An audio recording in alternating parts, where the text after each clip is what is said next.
The 3-2-1 jungle rule will revolutionize the way your early game planning works and guarantee success in 90% of your early games if you adhere to it properly. If you've wondered if there's one metric that you can look at in your stats that showcases the difference between low elo and high elo, you will notice it's the roam dominance score, otherwise known as ganking and fisting. So if you're bronze, silver, gold, platinum, diamond, and you want to climb higher, simply have a higher roam dominance score. Ultimately, the 3-2-1 jungle rule is where you set yourself up to get 3 ganks on the bottom lane, 2 ganks on the mid lane, and 1 gank in the top lane. In total, this will give you 6 gank attempts. If you succeed in all, you're going to be primed for success, because if you're intelligent, you'll see that 50% of 6 is in fact 3, and 3 roam dominance score gets you to master tier average. So if you're lower elo, that success rate is already significantly better. If you have a 100% success rate on your ganking attempts, then your roam dominance score, your ganking score will be 6. So the whole point of the 3-2-1 jungle rule is to give you the best example of ganking the lane that needs to be ganked in the meta, bottom lane, to also give pressure to the lane that can help you do that, mid lane, while also giving at least one little gank to your top lane, whereby you can still help them snowball their lane at a crucial moment. Virkayu.gg's comprehensive courses will give you all of the up-to-date information you need to climb on your MMR. This is all in addition to our powerful one-on-one coaching and access to the coaching VOD library. And for those of you who want to escape the elo that you're in, because obviously, let's face it, you want the next step, the Jungle Improvement PDF has been released on my site for absolute free. 37 pages of jungle terminology, exercises, and tips to help you carry, win, and climb, take your potential and convert it into reality. Usually this gank, as I tweeted the other day, will be before 5 minutes 30, so the enemy top laner won't yet be level 6, which means, of course, prime for the pre-ult gank. Your top laner can snowball, you can carry on farming, go down and gank bottom lane again, and you don't have to worry about top lane anymore because now you have prior for heralds and you can use it there, etc. And I'll show you how to do this with an aggressive jungler such as your Elises and 3-quadrant gankers, as well as someone who might want to maybe do a full sequence, and we'll reconcile these both to show you exactly how you can have the highest amount of ganks possible while maximizing your experience in gold when the jungle changes come through in the next patch. Okay, so we have an Elise here versus an Ivern. Now, obviously, you will note that we didn't ward the blue, so he's gonna snack that and get away. That is besides the point, because obviously in this particular meta, we want to sequence down. We want to gank bottom lane. And if you're farming jungler, it's pretty straightforward. You would just slide on down here. Yes, the Elise is 99% ganking ahead of you, but you can always cut your clear and react if possible, okay? So the Elise basically goes, red repped his grump and says, well, I'm not surprised. And when you snack this up, you're looking at the bottom lane, it's an Ezreal Heimerdinger that's gonna have push shove. It's a Sona who's basically absolutely useless unless there's some kind of smurf, and they're going all in for the trades. Here comes Elise. This will be our first gank that we're gonna play through. Sona kites towards the spider, we repel to a minion. We are scanning to make sure we see where he's going. We're gonna try and get that Q going, which of course we do. Ezreal sacrifices himself to the Sona. Perfect, right? That's our one gank, 3-2-1 jungle rule working perfectly so far. And now, like I said, right, we go from the bottom lane and we transition to a mid lane gank. We push up into the zone, looking to see if the wave state is possible. If you're in Elise, most meta junglers, you can of course gank this. Now, when you do this, all right, when the mid laner kites into the bush, you know that the enemy jungler is most likely going to be there. So you have to execute a certain level of restraint in terms of, hey, should I actually be chasing here or not? And I talked about this in the jungle tips video, which is also a jungle mistakes video. The Ivern does a good job of snacking this, circling up, you know, taking these camps, or at least priming these camps, and then obviously doing the counter gank. That's one gank mid lane. Now, if you're ganking jungler, and we didn't take the scuttle, we fall back and take the scuttle. If you're farming jungler and you took the scuttle and ganked mid lane here, we would base. So if you're farming jungler, you base. Now we come out of base over here, I'll just pause it. We can slide into the top lane for a first gank, or we can do Krugs first and then gank the top lane, right? That will be our top lane ganking done for us. Because then of course we can see, was this taken? Do we take that as well? Do we fall back and take this, and then gank mid lane again? That will be our 2 ganks in the mid lane. And then if that's not, or if it does work, it doesn't work, doesn't matter. We then decide, do we do the blue side quadrant, gank bottom lane again?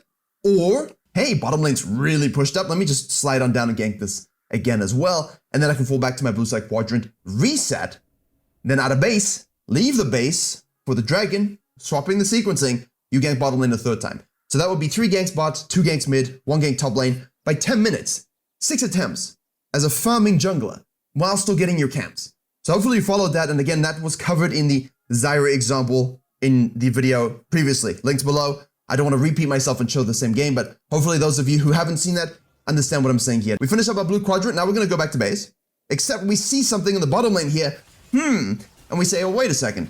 Bottom lane has no sums. Let's go for the stun into the kill. Very, very nice and juicy. LEC ADC 2024. We'll see about that. And now we can help him chef, and now we can recall. Alternatively, you could look to fall back to this quadrant, but I feel like at this stage, we got Sorks, right? We can go into the next phase of the game. You might want to go Boots, Dark Seal, but I feel like that's such a bait when you can go Sorks immediately with the control, because the Sorks does more damage on an early game jungler. Super penetration gaming. You also have the ability to farm faster because the magic resist from the jungle camps gets shredded. And now we can go straight out of base.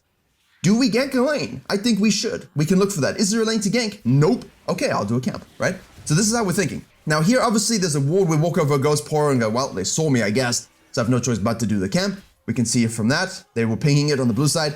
We see the Sona now roaming, which is, of course, a wonderful event. I wish I could have been in this game. But this will now be our second gank on the mid lane. We're doing it not quite before level 6. He has to flash our cocoon. Once again, the Ivern is tracking and counter ganking. We did see the Elise. Now we're going to chase them down. So this is an extension of our gank. If Sona is here or isn't here, it doesn't matter. You still make this play, right? It's still a 2v2. You just track the bottom laners to see who's rotating first.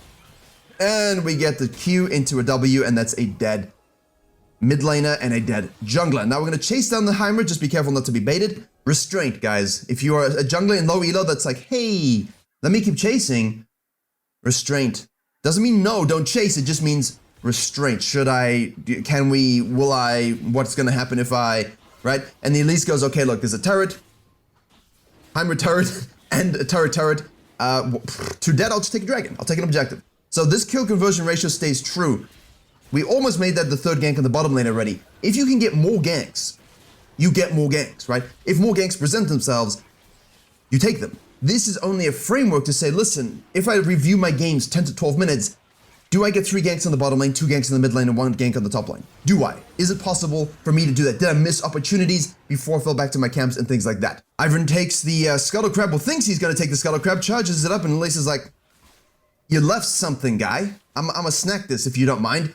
And now, of course, if this is diveable, we can dive it. But we know Ivern's in the area. There he goes. I don't know. That was a little bit weird. He should have just... He has Smite. He has Smite, so he could have just snacked it, but anyway, whatever. So we go ahead and we take our blue and we take the Grump. And now we're going to shadow down for the lane gank. So what are we doing here? We're observing lane states entirely. We are scanning our approaches. We're waiting for baits. The cocoon hits onto the Heimerdinger. Pre-6. Beautiful burst. Unnatural burst. Down goes the Heimerdinger. Third gank bottom lane. 2 ganks mid, 3 ganks bottom lane, all in the flow, all about taking camps in the meantime. The Ivern is trying to get kills on the Yone, who's going way too deep in dives because we have Chad Shen on the top side. What a Chad champion. And the Ivern has to dissipate. So if you're the enemy jungler here and you're missing these opportunities, it's okay, because your 3-2-1 might happen later in the game. The Elise will always have prior on 3-2-1. But as you saw from the farming jungler example in the previous video and the one I outlined earlier, in this example, you can still get it done. It's just going to be more spread out. And the randomness is what will make it interesting in terms of how we path and react. And I'll show that in the next short example afterwards, another application of the 3-2-1 jungle rule. And of course, we have here a Herald. This we could include as a fight, because technically it's always the assist kills we get pre-15. So you might have Dragon fights and Herald fights where you get the kills, and maybe you don't get the kills in the gank at all. And that's something that can happen. I don't want to basically include that in the goal, because if you go ahead and get all of these ganks and kills, right, or die in this particular case, in the lanes, that's great. But if you die and kill and whatever around Heralds and Dragons and you do no ganks, then you're kind of coin flipping, are my laners ahead enough that we can take these fights, kind of win them? And this fight is still going on, and obviously the Elise now has 7 out of 11 KP early. This won't be every game, right? It's not going to be every game, but it's just a goal to aspire to, such that we can maximize the possibilities of actually getting to this stage. Now at this point, we're chasing them down, we're a little bit behind, that's absolutely fine. Remember, the early game goes to 15 minutes, 15 minutes. So what do we do in the meantime? Well, finally it'll be full sequence. We'll do a full sequence of our red all the way down to the Grump into the Scuttle Crab. Don't need to do the Krugs, they're too far away. And now we see a gank in the mid lane. We're going to react to this gank. And this is where the 3-2-1 jungle rule, nice little Q there, will actually do some good work for us. And a nice double kill counter gank. Beautifully done. So, we didn't gank top lane this game. You don't have to gank top lane in every game. The point was we have 3 here and 3 here direct ganks. We had 6 ganks by 12 minutes. The success rate of which was 100%. Well, except for the first mid lane gank. It feels like it was 100% because we got all the kills. And now we get another objective, a juicy objective as well. So while we forced a fight on the Herald and we lost it, we were able to make sure that the 6 action, maybe it's a better name for it, but I like 3-2-1 because it's catchy, where you have those 6 total ganks, it does reward you if you can put it within the flow of your jungling. And you saw here, well, I'm 6, wasted a lot of time, let me go red Raptors, Wolves, Grump Blue, snack this Herald, the Scuttle, counter gank in the mid lane. Top lane was gankable after this red, or like before the red, we would have ganked, right? The problem is it's a Shen. You have a Malphite, you have something like that. We don't need to gank it. They will always be useful. It's better in those snowballing lanes where they can really take over games and you don't have to worry about them. Okay, now to showcase the example from a more full clearing perspective. Again, I have done this already with the Zyra, but I figured something more normal would work. Basically, here we had a lot of randomness early, so this is a very delayed clear, which is great for those on low elo whose clears are not that optimal, or some randomness happens. The point is, because the clear is so delayed, and our bottom lane have killed and not reset, we're able to hit the bolo after full clear scuttle, go into the kill here onto the Luciano, and we just say, hey, easy snack. And of course, we have the Janna vs. Misfortune 1v1 battle of the century. Heal is burned. Interesting flash. Auto attack. Death befalls Janna. Now, as Rengar here, maybe we get the kill. Point being, full clear, scuttle, gank bottom lane. The nature of how that works, obviously everyone but the Amumu is a bit trolling here, like, hey, let's push this wave super fast. As the jungler, you go, yes, please, thank you, XP. And of course, now we can go back to base. However, our gank can also be something that we stick to. We don't have to base if the repeat is possible, like the Elise, right? Full clearing jungler, ganking jungler doesn't really matter. In this particular case, we're against a Zac, who is basically just full clearing, getting a gank topside. He's done his top line, he's done his topside gank, right? We didn't look at it, but he did his topside gank reset. Same thing. So 1-to-1, right? One top lane for the Zac, one bottom lane for the Rengar. Now, at this particular point, this is what I would call, and I see this a lot, even in high elo, a not so good gank.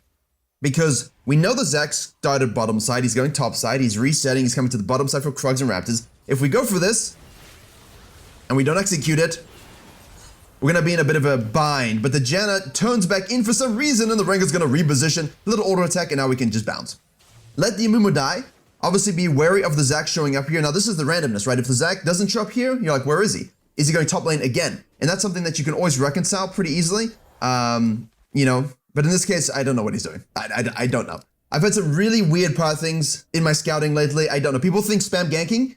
That's why I'm making this video. I'm making this because people think, hey, spam ganking, cool. And just run around like headless chickens. There's a flow to it whereby you can get your 6 or more ganks pre-12 minutes while still farming efficiently and counter jungling and preventing the enemy jungler from doing anything. So in this case, you might think, hey, this is a gankable lane, but again, the issue is because of the delayed clear, because of the stay out on the bottom lane, we compromise our gank top lane. If possible, after the first bottom lane gank, we reset, we would gank this. But the Yorick wasn't 6. The Yorick is a Yorick, terrible meta for him, and it's an Akali with 6 available. So we don't want to necessarily gank that at all, okay? We don't want to gank that. So what we do is we say, okay, listen, top lane, I'm sorry. If I had skipped on that bottom lane gank, I would gank top lane now. I know both of these examples I didn't show a ganking top lane, but that's fine because I did in the previous game. And of course in my YouTube short where I explained how to gank top lane. And just to give context, they decided, hey, Rengar's probably top side, let's snack away this dragon. Now if you're adhering to this 3-2-1 jungle rule, right? Normally we would want to finish our sequence, cut and gank bottom lane again. That would be our third gank. If possible, we could always gank mid lane or we use our ult mid lane. We want to use our ult with Malzahar ult on the Corki, any champion with mobility.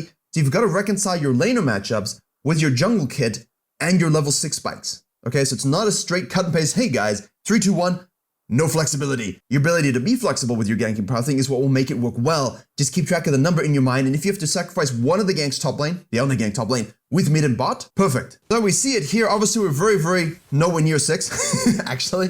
A little bit delayed in all of that. The Scuttle Crab is available, but we see a level 3 Janna, we have an Amumu, we have the team splitting up. This is a case whereby instead of ganking, we can go for the fight. So I said with the Elise, we don't want to include the Herald and the Dragon fights as your ganks, but I feel like it's still important to recognize, hey, this is a skirmish we can make. So Malzahar flashes, gets the ult, the Zac thing goes off, the Rengar's auto-attacking those things, he chucks an E over to the Janna, gets the first strike kill, we're able to kill the Zac as well. We are now still, whoopsie, the Mumbas can go over the wall onto the Corki, we'll be able to hit our bowler, and hopefully get a kill here. We'll use a W, but a Mumu will die, that's fine. We'll take one tower shot and escape.